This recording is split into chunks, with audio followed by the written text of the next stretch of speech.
sonho de arte, um sentimento que parte do meu pobre coração. Santo Amaro, quero dar-te no calor da louvação.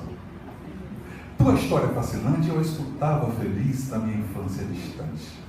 Tua história fascinante foi a história mais brilhante dos meus sonhos juvenis. Tua história fascinante eu escutava feliz. Talvez seja esta a terceira vez em que assomo esta tribuna no dia 14 de junho para falar ao meu povo de Santo Amaro. Sempre que aqui venho, não gosto de deixar apenas palavras vazias que o vento varre depois para o esquecimento. Lembro-me de que, da última vez em que aqui falei, estávamos em pleno calor da luta para termos em nossa cidade um campus da Universidade Federal do Recôncavo Baiano. Ora, como houvera sido Santo Amaro a primeira cidade a reclamar na ata de variação de junho de 1822, justamente uma universidade para o país, e a UFRB, recém-fundada, havia se instalado aqui, propus de maneira audaciosa que não mais comemorássemos o 14 de junho enquanto não tivéssemos honrado a memória dos nossos ilustres antepassados em seu pleito há mais de um século. Lembro-me bem que eu fiz uma provocação à Câmara. Eu disse que enquanto a UFRB não tivesse instalado o seu campus aqui em Santo Amaro, que nós não tínhamos autoridade de comemorar o 14 de junho, porque estaríamos desonrando a memória dos que assinaram esta ata de variação e pediram a universidade para o Brasil pela primeira vez na história. Bem, o 14 de junho continuou a ser comemorado, mas a UFRB finalmente veio. Não sem muita luta e mobilização. Eu próprio escrevi alguns artigos desaforados no Jornal à Tarde, que terminaram quase que estremecendo minha relação com meu querido amigo reitor Paulo Gabriel. Depois nos reaproximamos, porque afinal de contas, tudo terminou da melhor maneira. Hoje estou de volta.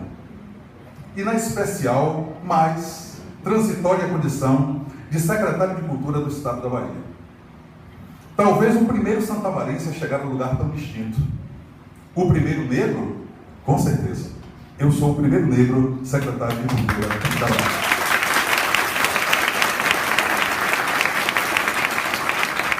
E é com essa dupla responsabilidade que hoje falo para vocês sobre fatos históricos que nos certificam como uma terra de audaciosos, de pessoas ousadas, de vanguardistas incomparáveis. O primeiro fato é o tema central da noite, e resume uma história tão bem sabida por vocês, mas um pouco desconhecida para os que nos visitam nesta noite.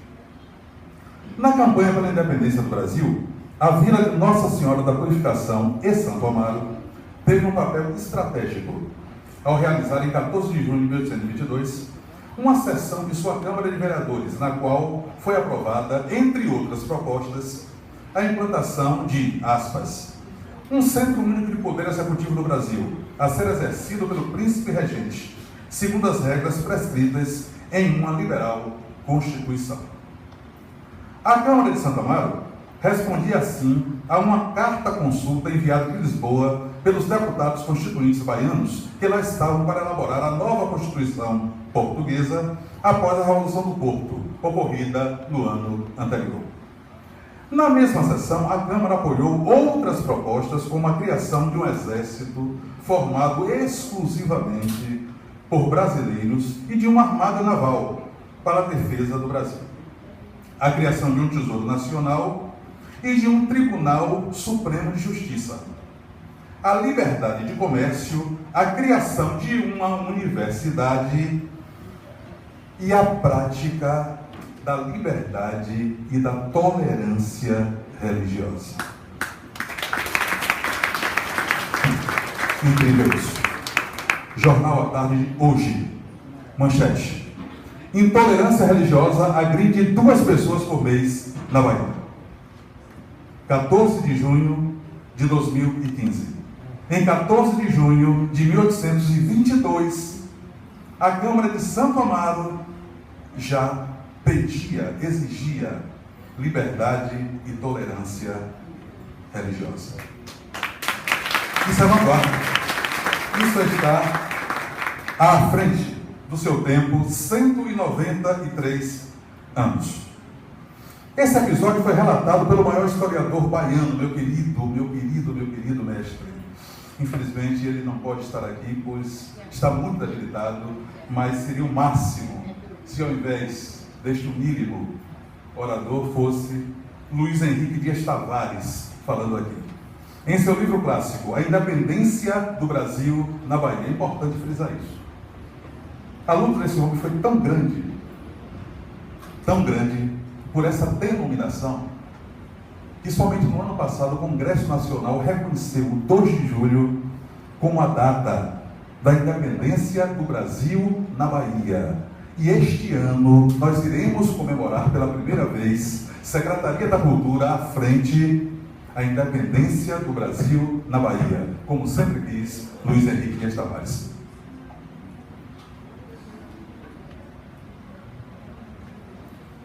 Ele descreveu o ocorrido na Vila de Santo Amaro da Purificação em 14 de junho de 1822. Tem aqui o facsímile do livro de Luiz Henrique, mas eu acho um tanto quanto ocioso ler tudo isso aqui para vocês, uma vez que nós já fizemos uma síntese, né, do que aqui está. Então eu deixo para os anais da Câmara, para as pessoas que quiserem ir um pouco mais a fundo nessa história. Muito bem. Essas medidas todas que vocês acabaram de ouvir iam na contramão do que desejava Portugal e desafiava frontalmente o comandante das armas portuguesas da Bahia, General Madeira de Melo. Ele já dominava Salvador, onde 2 dias antes ocupou militarmente as ruas para impedir que a Câmara se reunisse para aclamar Dom Pedro de Alcântara como defensor perpétuo do Brasil. É muito fácil entender isso. Madeira de Melo ainda tinha todo o poder.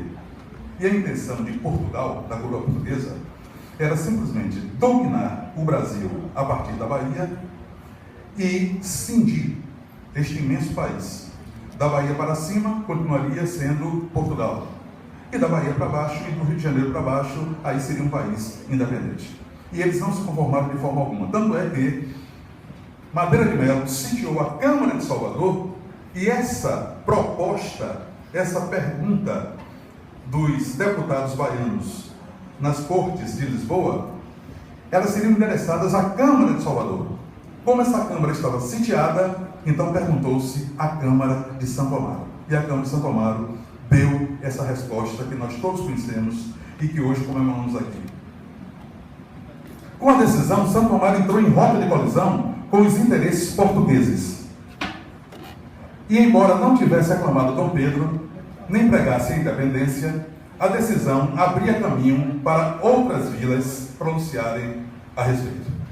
Não à toa, 11 dias depois, Cachoeira vai ratificar tudo aquilo que a ata de vereação de Santo Amaro proclamou e disse a palavra mágica: Dom Pedro I, defensor perpétuo do Brasil. Aí então foi bombardeada impiedosamente pelas forças portuguesas e deflagrou-se assim a luta pela independência do Brasil na Bahia. Este é o motivo pelo qual Cachoeira é chamada cidade heróica. Eu brinco muito com minha querida colega e amiga Lides da Mata, dizendo: olha, a sua cidade só é heróica porque a gente não disse a frase final. Se a gente tivesse feito tudo isso e dito Dom Pedro I, defensor perpétuo do Brasil, pronto. Né? Seria Santo Amaro, leal, benemérita e heróica. Em síntese, antes mesmo do independência ou morte de Dom Pedro I, na prática, Santo Amaro já bradava pela independência do país 4 meses antes. Foi um gesto de audácia, uma atitude de franca ousadia política. Bom, isso foi em 1822. Antes, porém, ainda em 1798, 4 negros e mestiços baianos, usando pulseira de búzio e argola na orelha, já haviam tentado levantar o povo contra o jugo português e libertar o Brasil de Portugal, transformando o nosso país em uma república. e abolindo de vez a escravidão. Se vocês compararem, vão ver que antes a ousadia já tinha sido maior. Enquanto no gesto de 1822 se queria separar o Brasil de Portugal, mas mantendo Dom Pedro como príncipe regente, em 1798 pedia-se a instalação de uma república, portanto extinguindo a realeza e abolindo a escravidão, coisa que infelizmente a ata de variação de 1822 não falou e não tocou, e nem em Confidência Mineira. É bom que se diga. Todos conhecem essa rebelião por muitos nomes: Revolta dos Búzios, Conjuração Baiana, Sedição de 1798 e Revolução dos Alfaiates.